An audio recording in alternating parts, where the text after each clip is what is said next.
Election commission বা সিইওর office থেকে যে নোটিফিকেশনটা জারি করা হয়েছে সেখানে যে তথ্য দেওয়া হয়েছে টোটাল অ্যাডিশন গত আড়াই মাসে, তার মানে ফর্ম 6 বা ফর্ম 6A, সেখানে প্রায় 1,82,036 জন ফর্ম 6 ফিল করেছে এবং টোটাল ডিলিশনের ক্ষেত্রে, যেটাকে আমরা ফর্ম 7 বলি, সেখানে 5,46,053 জন রয়েছে। আমি আপনাদের অনুরোধ করব যে ইলেকশন কমিশনের বা সিইও ওয়েস্ট বেঙ্গলের যে টুইটার হ্যান্ডেল রয়েছে, সেই টুইটার হ্যান্ডেলে একটা বুলেটিন জারি করা হয়েছিল 19শে জানুয়ারি 2026 এবং 19শে জানুয়ারি শেষ দিন ছিল ফর্ম 7 জমা দেওয়ার ক্ষেত্রে।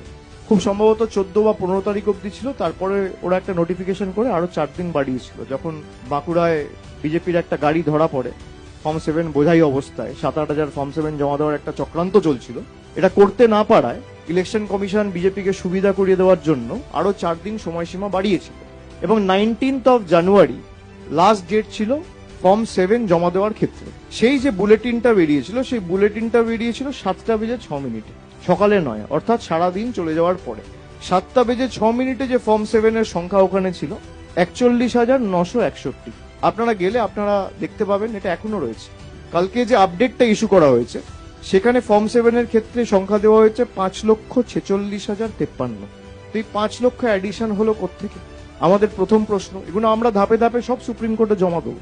ফর্ম 6 যদি আসি, মানে নতুন ভোটার, সেখানে আপনারা দেখবেন যে 19 তারিখের যে নোটিফিকেশনটা ছিল, 20 তারিখেও এর একটা নোটিফিকেশন করেছিল, আপনারা সেটাও দেখতে পারেন। সেখানে ফর্ম 6 এর সংখ্যা ছিল 6,33,762। আর কালকে যে ফর্ম 6 দেখানো হয়েছে সেখানে দেখানো হয়েছে টোটাল হচ্ছে 1,82,036। তাহলে 4 লক্ষ কোথায় গেল? 5 লক্ষ বাদ দেওয়া আর ফর্ম 6 থেকে 4 লক্ষ বাদ দেওয়া, এখানেই তো 9 লক্ষ ভোটের হেরফের হয়েছে।